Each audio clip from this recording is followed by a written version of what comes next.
Hey, welcome back to the table. I know it's been a long time, but here we go. Let's talk about Maracaibo. I want to give a big thank you to Eric Hansen, good friend of mine, who happened to have been one of the lucky people to get an early copy of this game. I've played it several times, multiplayer, and I do have to say it's a fantastic game. I think I like Great Western Trail just a tad bit more, but that doesn't mean I don't like this. So I'm starting to like this particular designer. I think he makes some pretty decent games. And so let's dive in, and we're going to play the solitaire game against the AI. I've never done this before, at least not with the AI, so we're going to have to manage that and learn those rules. The AI in this game is Cheaty McCheaterson.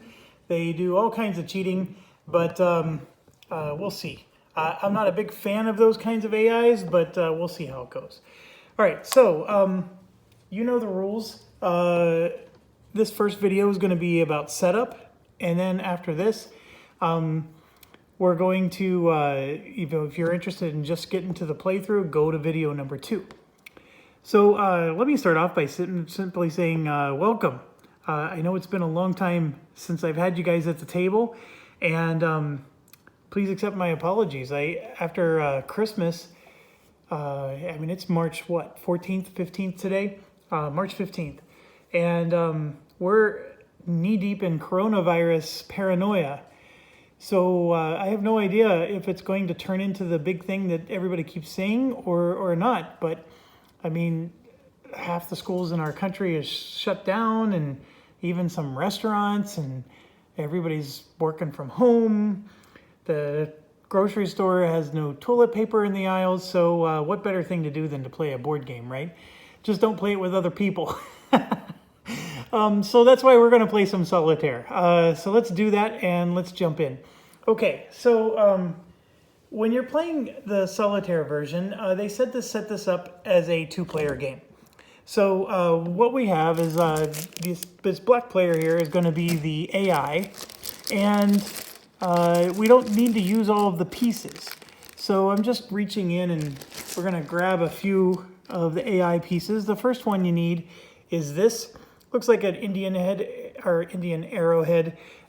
What that's used for is that's your score tracker. So just put that on the 0. And then there should be a ship like this. I know the black isn't real easy to see on the camera. I probably should have picked a different color, but that's okay. You know, I was thinking like Blackbeard, the pirate. So here we go. So the ship will start there in Havana, Cuba. And I think, so there's a big tall meeple, and then there's these little shorter meeples, okay? If I put them right next to each other, you can see how it plays out. I think the big one's needed. We'll find out. The big one goes here, and these are the jungle explorers. Basically, it's your conquistador or whatever. Okay, so that goes there, and they're going to go along the jungle track. All right, so the rest of the setup, you have cubes. These little cubes like this, and one of them goes way back here. You can see my yellow cube there. It's behind this big stack of stuff. One goes there on that 0, one goes over here on this 0, and then one goes here because you start with 1 combat strength. Now the AI, we're going to check it again real quick because, like I said, I haven't played the AI, but most of these pieces don't go on the board for the AI. So I'm not putting the cubes on those different tracks. The AI, those tracks are for your income. And the AI doesn't collect income. It basically has unlimited money. It's your classic cheaty AI. But they do go on this track, which we'll explain in a little bit. Okay, this is the country influence track. And basically you have France, which is blue. England is white. I always get thrown off by that.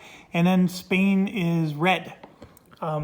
Used to different colors for those countries. But anyways, I'm going to pull this away real quick. You can see there's these little spots. You put 2 per spot. And then on the leftmost one, you put 1. Now these 3 leftmost ones are going to actually, in a 2-player game, they go on the board. but we'll do that in a second. And also, you're going to have these little combat tiles. Just shuffle them and put them in 2 stacks. They don't need to be even stacks or anything. You're just going to grab from one pile or the other as you need them. We're going to play the story mode, which is something I've never done before. Because when we play the multiplayer game, let me explain what does that mean. This game has a story mode. So if you've played, I don't know, just about any story mode kind of game these days, they have cards that are numbered, and so you're going to have them in numerical order, and you have to pull out card 13 and see what it says and blah blah blah. Well, when you're playing in campaign mode, you're going to start on card 1, and so that's what we're going to do. And you can play this game many times before you finish the whole story, and you can even play a multiplayer game in story mode and then play a solitaire game in story mode after that. I mean, you don't need to keep track of which cards are which. All you have to do is know which card you're currently on and maybe store that separately. But we're starting in chapter 1, and we'll get into that in a little bit. Now, if you just want to dive in and not play the story mode, by the way, if I can give a commentary, it's a little boring. But there is one thing about it that I do really appreciate, and that's the extra legacy tiles that go on the board. That makes this game a lot more fun, if you ask me. But everything else, and not so much. Okay, so if you go to 75, it says without story easy, without story medium, without story hard. We've always played the easy mode. I don't know what the difference is, to be honest. I have to sit down and study it. It adds the legacy tiles. So actually, you can get the legacy tiles into the game. So I actually like the legacy tiles, to be quite honest with you. I think that this easy mode is boring. But for your first game, definitely do the easy mode. Now with that said, we're going to basically be starting in easy mode because we're starting from scratch. These legacy tiles in the story mode, you're going to unlock those as you go. Okay, enough of that. So the game's set up for both. I don't know if there's that much more to say about that, but we are on story card 1, and I haven't even read it yet, so we'll go through that when we are finishing the setup here, and just set your story cards off to the side.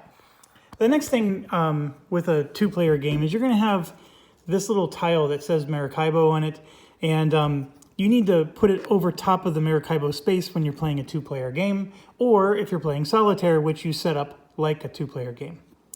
Next, you're going to have these quest tiles. Now, never mind the fact that the quest tiles have different backs on them. You see these wooden planks. Some have a picture, some have, that. Just shuffle them up. The picture on the back here is just for flavor. Doesn't mean anything, at least I don't think it does. Correct me if I'm wrong on that. We never figured out that it meant something. But what they are is their quests. And let me just show you real quick. This is just saying if I hand in 2 spy glasses, I get this reward. Okay, so those are going to come out, and they go in a big pile here. My biggest gripe with the setup of this game is that this big pile is in the middle of the board, and it blocks your view, right? Because you need to see the board behind it. Same with over there in the corner, but it's no big deal. You can always just set these off to the side if you'd like, and we might end up doing that. Okay, so behind that, you saw that there was another pile. And they are the same thing, right? So they have the same wooden planks, but it's just 1, 2, 3, 4. This is for the story mode, which is what we're going to play.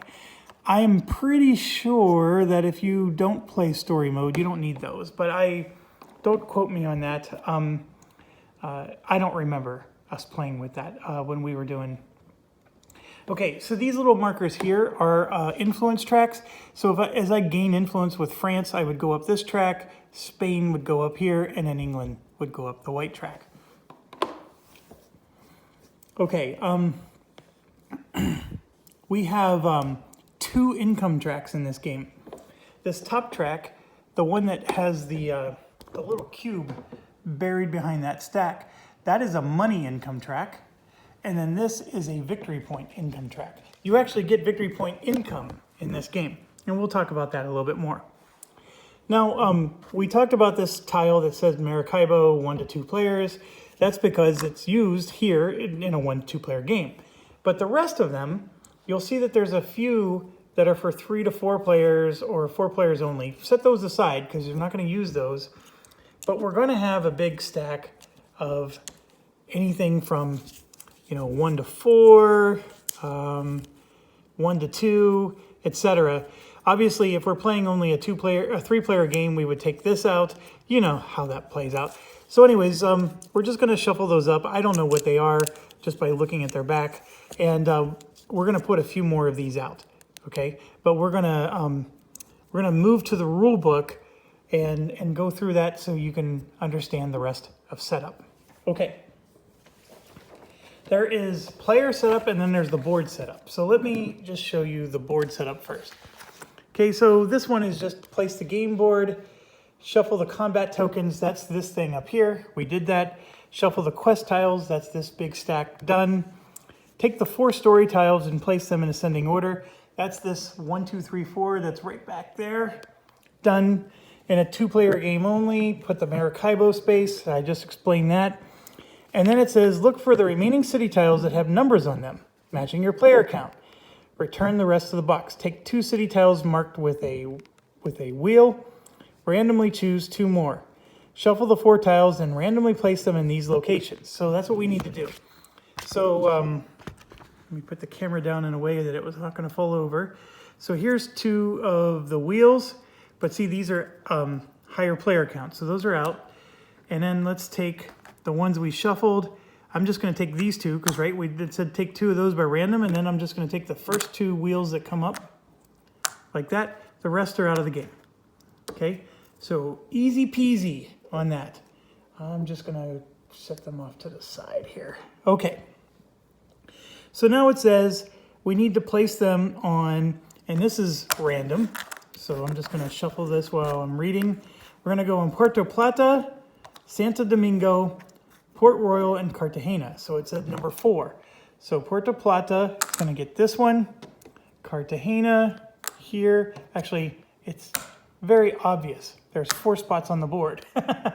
and by the way, I'm doing this for dramatic effect, but you can just flip them over. There's no reason not to flip them over. So other than for the dramatic effect. So this is a nice little flavor thing that, or not flavor, but it's a nice little bit of randomness to make every game feel different. So even if you're not playing story mode, which is going to change the board like a legacy style, this will make it so not every game is going to be the same. You play the game 3 times in a row using just the normal cards. You're going to get different tiles out here every time and, possibly have a different game experience. This is just one of several randomization things that it does. This is the next big one, number 6 here. So I'm going to read this to you and then I'm going to explain it. And this is probably the most complicated part of setup. And if you're setting up your own game, you're going to be like, huh? And so I'm going to try my best to try to do it. So the rule about shuffling this and that is not so bad.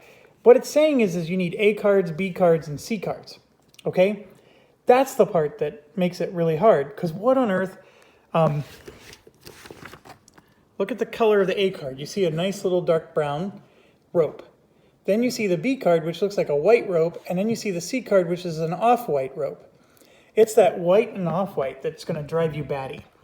So let me show you an example of an A card. And you can see the A cards have this dark rope all around the edge. Okay? And then this is a B card, which has the white rope all around the edge. And let me grab a C card. That's a C card. Okay, when they're right next to each other, I bet you probably can tell the difference.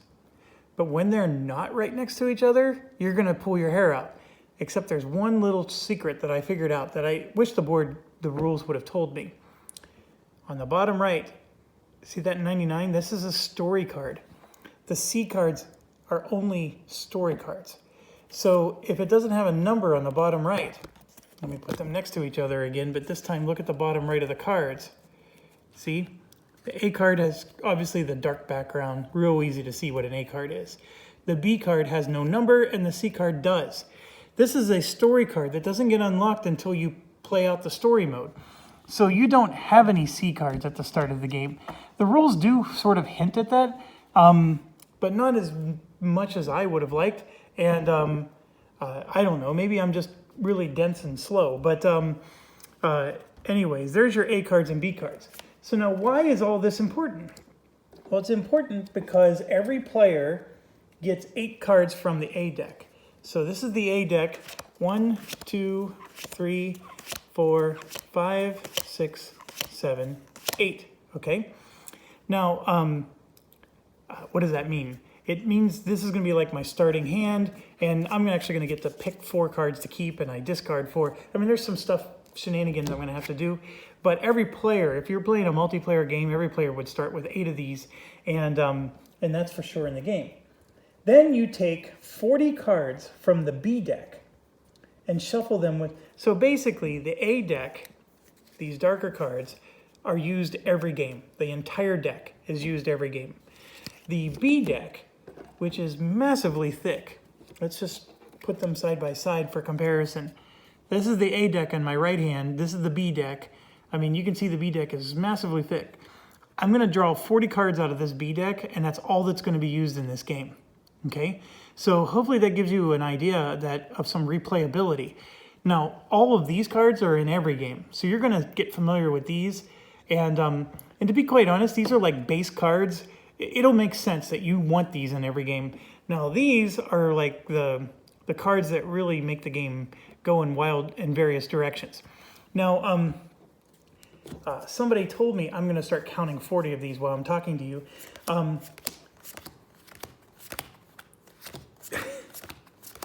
I just realized I can't talk while I'm counting.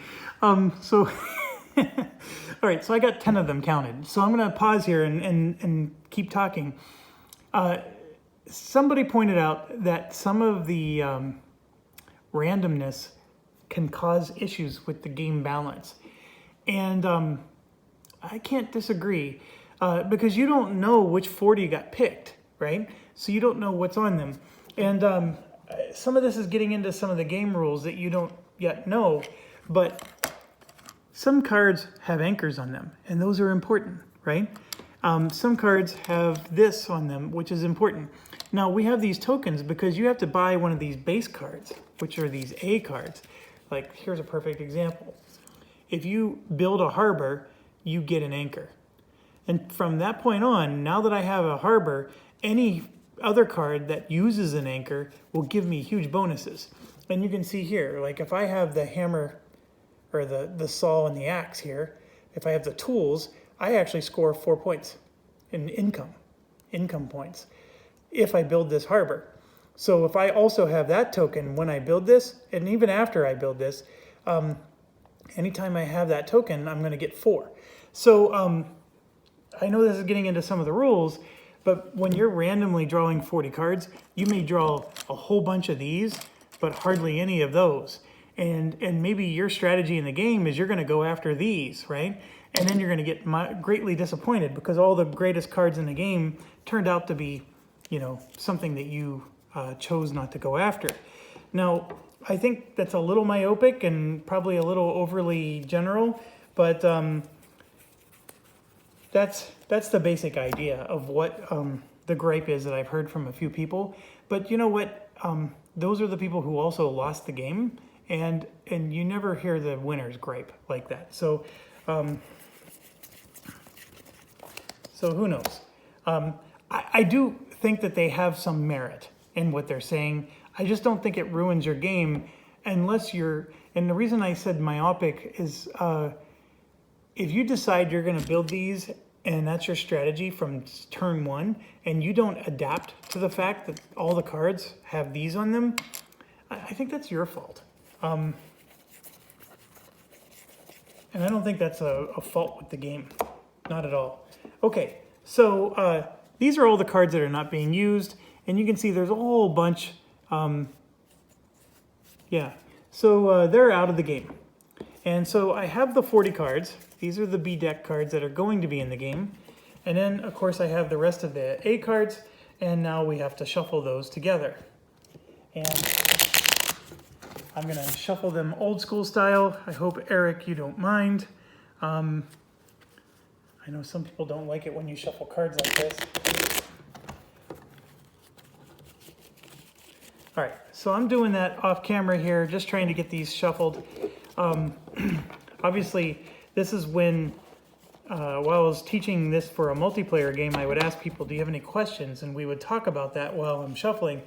And I just contemplate that I'm going to finish this between videos, and in fact, I will. I'll finish this between videos, and we'll do the rest of this, at least with the cards, after I start video 2. Well, I'm actually almost done. Let me just do this. One more, folks. Sorry about this.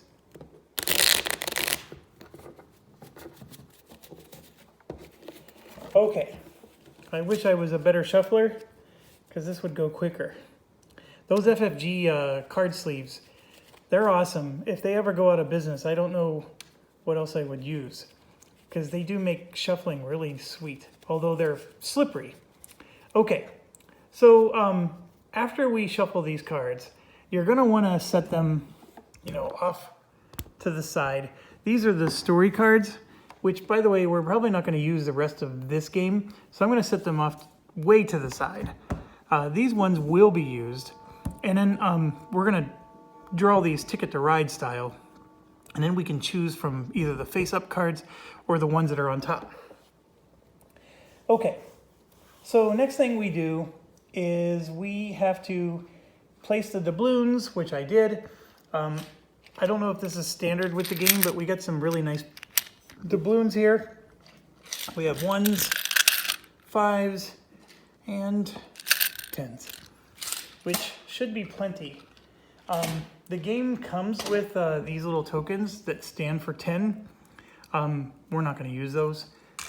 So those are out of the game. Now these legacy tiles that I'm talking about are anything that has the L on the back. Those are legacy tiles. You unlock these as you play.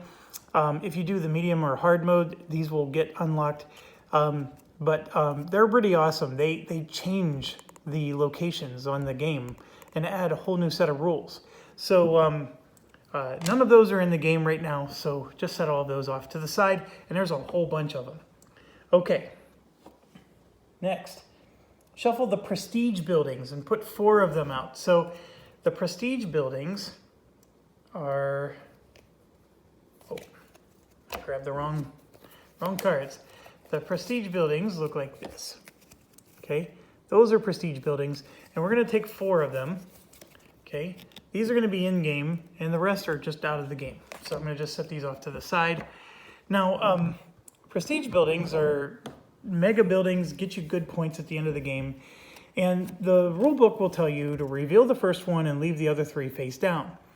This game is a 4-round game. So for round 1, you get to see the first one. For round 2, you'll get to see the second one. For round 3, you get to see the third, etc. My friends told me that the designer put an update on Board Game Geek that it is okay to see all 4 of them from the start. And I think this is getting to some of that randomness thing, right? It's nice to know what all 4 of these are so you can plan your game a little bit better. And he said it was totally okay to do that. I did not personally go out and see that post, but I'm taking them for their word for it. So we're going to reveal all 4. I do like that. I think you need to be able to plan a little bit better. Waiting until the 4th round to find out what this is really just a silly idea if you think about it. So I'm going to put these over here above the AI board. And these are here for the rest of the game. And of course, there was a big stack of those, and those change every game as well. All right, and we'll talk about these as the game goes on. I do have my green screen setup still available, but it requires me to bring my computer up here, and I didn't do that, so I don't have the green screen thing, which lets us, you know, look at all these really close up and superimposed over the board. I know that's really nice. I know a lot of you really like that feature. I promise I'll eventually get it. For now, I just want to record this game. I know it's been a while, and I'm trying to get some quick and dirty gameplay in. And I don't own this game, so I'm trying to do this before I have to give it back. So, okay, so we got those in place. Then we do ownership markers, which we talked about a little bit. And it says in a 2-player game, place the red ownership marker at 6, white at 7, and blue at 8. Okay, what does that mean? Well, there's these different numbers on the board, and then it's just saying the red cube. Remember we said the leftmost one? This goes at 6, white goes at 7, and blue at 8.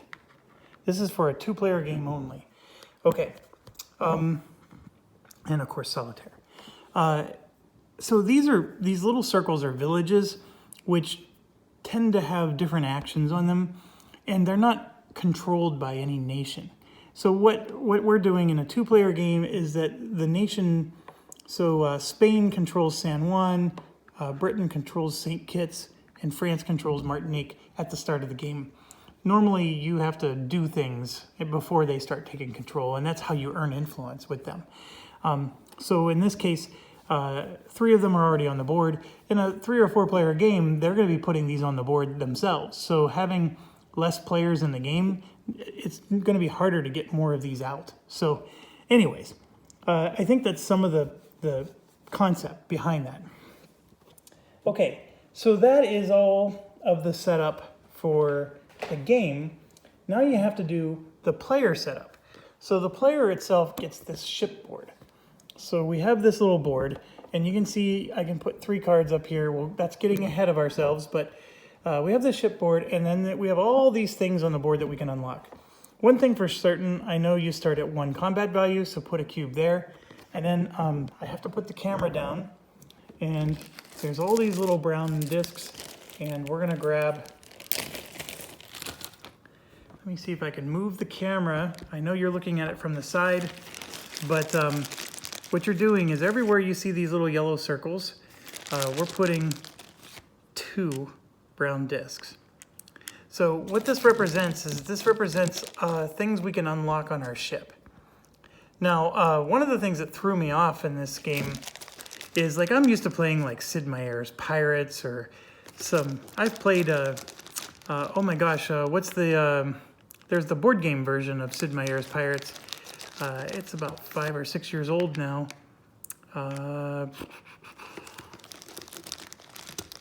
Merchants and Marauders, that's what I'm thinking about. I actually really like that game, although it's very long and the combat is convoluted. I really like that game. So with that said though, you know, when you think of unlocking things on your ship, you're thinking, okay, I'm gonna add some cannons, I'm gonna add some, you know, I'm gonna make my sloop become, you know, a frigate. That's not this game. Just telling you right now, this game is not that. These unlocks are all actions. So you're unlocking like things that you get to do or benefits that you get, you know, maybe one time. This is pure Euro stuff. This isn't, don't think that you're unlocking like a more powerful ship. It's none of that. So, okay, anyways. So this is what your player board should look like. And then you should have those 8 cards that you drew from the start of the game. Okay, so let me just check right here. See if I missed anything else. The victory point marker on the 0, ship on Havana.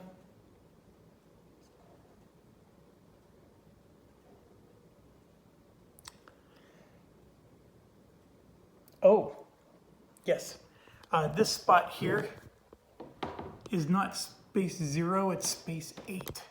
If you look there, it's an 8 for the income track. So you start the game with 8 income, basically.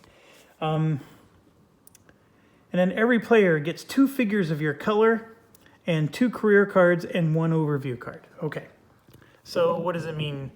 You have all these little workers. They're all available to you, but you only start the game with 2 of them. So I'm going to take 2, and oh gosh, where should I put it? I'll put it up here in the front. And then what it's saying is you just need an overview card, which is this thing. And then the side you're going to use the most is this side here. And I'll go through this when we start playing. And that says 2 career cards. That's these. So we're going to grab 2 of them. I already shuffled them. The rest are out of the game. And what we're going to do is we're going to pick one of these at the start of the game, and then the other one will be out. And what they are is they're just goals you're going to have during the game. And if you accomplish those goals, you can score points and win cash and prizes. Okay, so it does ask you, do you want to play the campaign? Which is, you know, something we've already talked about. So we're going to start with card 1. And if you don't, you know, start with 75, which is the easy card. But remember, there's a 76 and 77. You can use those as well. Each player chooses what to do with the 8 project cards. So we're going to keep 4 of our cards. We're going to add 1 card to one of the 3 planning spaces and then put 3 in the discard pile. Okay? I'll do that at the beginning of the next video. And then finally, all players simultaneously choose which of the 2 career cards. And that's the 1 card we just got. Okay? So we're almost done. The last thing you want to do is you want to look at the end of the book. And my apologies, I'm trying to do this with one hand. But in solitaire mode, we obviously have to make a few more final adjustments. So I apologize for the shaking. Okay, so for the game setup, we set it up as a 2-player game. Let me get the camera down a little bit better here. Okay, so we set it up as a 2-player game with the following changes. Choose a color for Jean. I guess that's the name of the AI. She has her ship and explorer, but no figures. Okay, so we did that. We gave her the ship and we put her explorer in the jungle. So she has her, I guess they call it explorer and not, you know, conquistador. That's fine. Not everybody's a conquistador. I'm just putting the rest of the stuff back in the bag. She does not collect doubloons, so she doesn't get money or combat points. She does not receive any project cards at the start of the game. Jean's victory point marker on space 0 of the victory point track, done. Her 3 influence markers,